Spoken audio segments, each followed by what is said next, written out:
Bienvenidos a Acompañados, un espacio dedicado a las familias que estudian junto con sus hijos la palabra de Dios.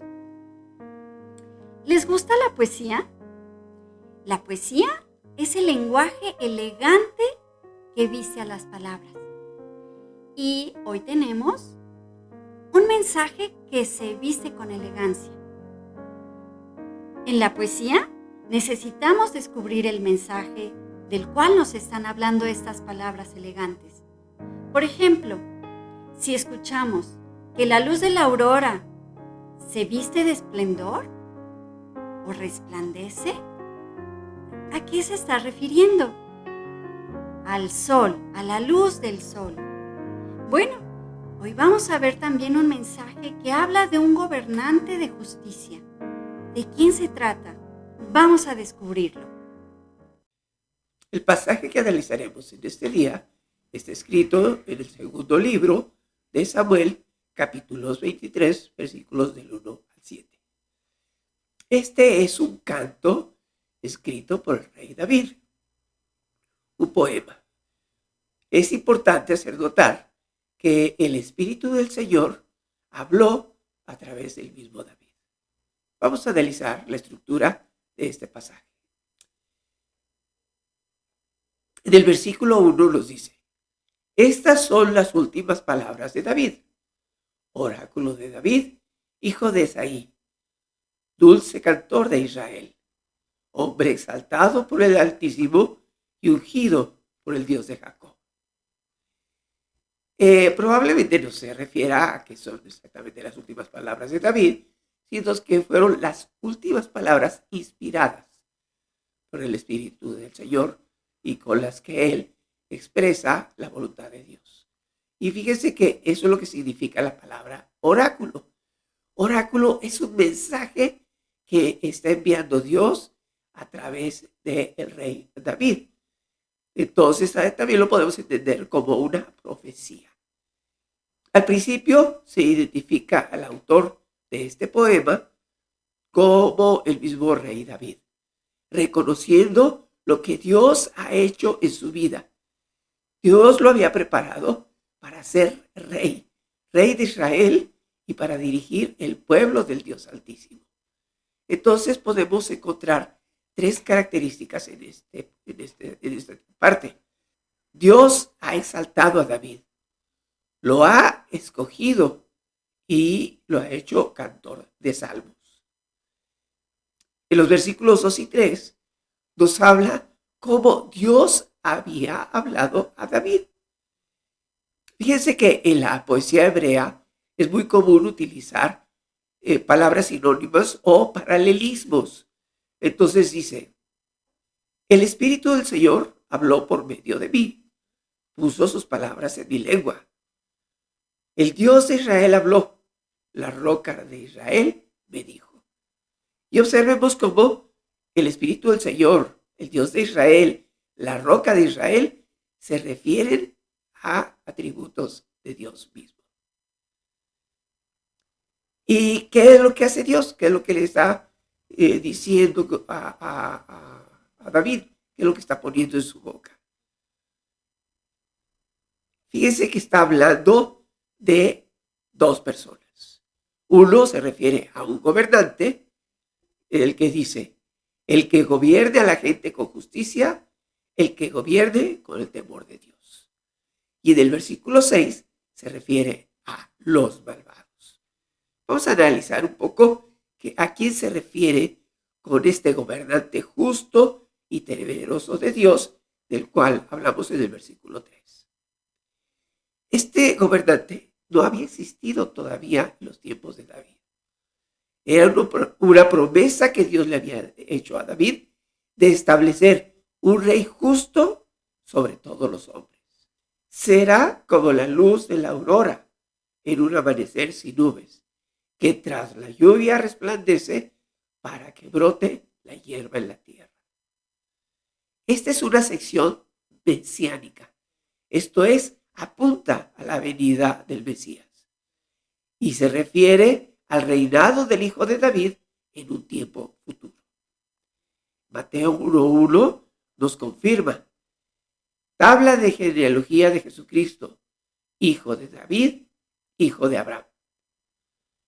En el Nuevo Testamento tenemos el cumplimiento de esta promesa.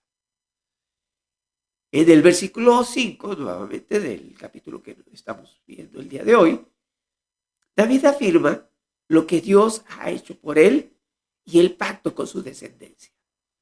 El versículo 5 dice: Dios ha establecido mi casa, ha hecho conmigo un pacto eterno, bien reglamentado y seguro.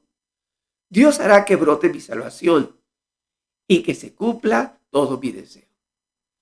David reconoce que Dios ha hecho un pacto eterno con él mismo y con toda su familia. Y en contraste con los malvados, que tenemos en los versículos 6 y 7, donde dice: pero los malvados son como espinos que se desechan. Nadie los recoge con la mano. Se recogen con un hierro o con una lanza. Y ahí el fuego los consume. Habla de que los malvados son como estas plantas que no podemos tocar porque nos espinan y entonces deben ser desechadas. Así nos habla de que los malvados, que son contrarios a su reino, serán desechados. La palabra que aprenderemos el día de hoy es esta. Es una palabra en hebreo. Su transliteración significa berit y su significado es pacto. Vemos que Dios había hecho un pacto con David. Y vamos a ver en qué consiste este pacto. ¿Qué significa este? En este mismo libro, segundo de Samuel, pero en el capítulo 7, del versículo 16, leemos: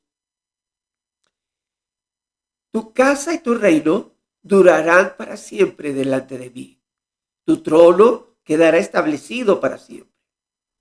Esta es una buena noticia para David. Es el pacto que Dios hace con David hacia su descendencia. Y en el Nuevo Testamento tenemos otra confirmación de este pacto. En Romanos 1, versículos del 13 al 6, Pablo nos explica que este evangelio, pues estas buenas noticias, hablan de su hijo, que según la naturaleza humana era descendiente de David, pero que según el Espíritu de Santidad fue designado con poder Hijo de Dios por la resurrección. Él es Jesucristo nuestro Señor. Y por medio de Él, y en honor a su nombre, recibimos el don apostólico para persuadir a todas las naciones que obedezcan a la fe. Entre ellas están incluidos también ustedes, a quienes Jesucristo ha llamado. Esa esperanza en la que confiaba el rey David, la tenemos todos nosotros, por medio de la descendencia de David, que es Jesucristo. Esta confianza la tenemos por fe y sabemos que participaremos de este pacto eterno. Eternamente vamos a estar al lado de Jesucristo. Vamos a orar. Señor Padre nuestro que estás en los cielos, santificado sea tu nombre.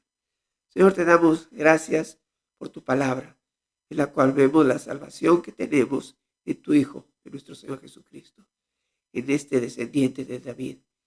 Y nosotros, Señor, somos alcanzados por medio de Jesucristo de este pacto.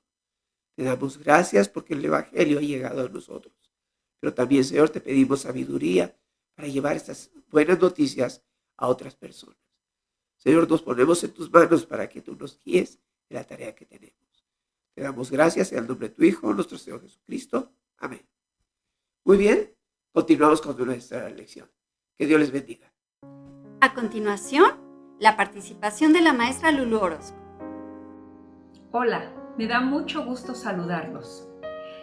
Bueno, pues hemos llegado al penúltimo capítulo del segundo libro de Samuel, el capítulo 23.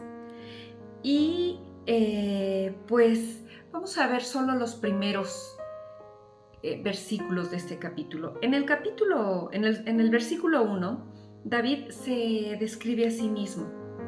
Dios lo levantó en lo alto como rey de Israel.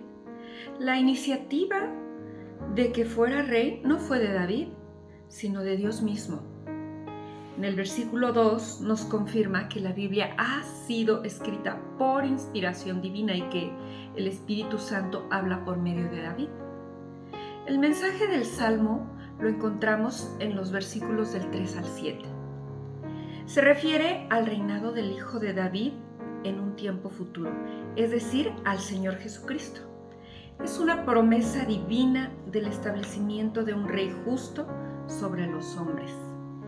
En el versículo 4 nos muestra 3 ilustraciones tomadas de la naturaleza, como es la luz de la mañana, el resplandor del sol, la lluvia que hace brotar la hierba de la tierra. Y bueno, nos vamos al versículo 5, donde David confesó: Dios ha establecido mi casa, ha hecho conmigo un pacto eterno. No había ninguna duda, Dios había hecho un pacto y lo cumpliría cabalmente. El Señor es fiel y hace todo lo que promete. Les quiero leer 2 versículos, están en el Nuevo Testamento, en el Evangelio de Lucas 1, y son los versículos 32 y 33, y dice así: Él será un gran hombre y lo llamarán Hijo del Altísimo. Dios el Señor le dará el trono de su padre David y reinará sobre el pueblo de Jacob para siempre. Su reinado no tendrá fin. Jesús es el único Rey de Reyes. Él es el Señor de Señores. Bueno, pues llegamos al final de esta clase. Espero verlos pronto y como siempre les envío un abrazo muy cariñoso. Gracias, Lulú. Como sugerencia de postre, vamos a elaborar un sol que nos va a recordar el poema del rey David, para recordar también a nuestro gobernante eterno. Y disfruten en familia. Muy bien, llegamos ya a la sección de preguntas. Pregunta número 1. ¿Quién habla por medio de David? A. Isaí, B. Jacob o C. El Espíritu de Dios. La respuesta correcta es C. El Espíritu de Dios habla por medio de David. 2. ¿Qué ocurre con quienes no participan en el pacto? A. Condenación. B. Alegría. C. Fiesta. La respuesta correcta es A. Los que no participan en el pacto están destinados a condenación. 3. ¿Qué ocurre con los que están incluidos en el pacto? A. Salvación. B. Dolor o C. Tristeza. La respuesta correcta es A. Los que participan del pacto están destinados a salvación. 4. Te pedimos que ordenes las letras para que en una palabra encuentres el significado de Mesías. La palabra correcta es ungido. Y también les invitamos a que reflexionen como familia en este poema de David y el mensaje del pacto eterno que podemos tener en Cristo. Y bueno, pues hasta aquí llegamos en la escuela dominical esta ocasión. Les invitamos la próxima semana y les deseamos lo mejor. Hasta pronto.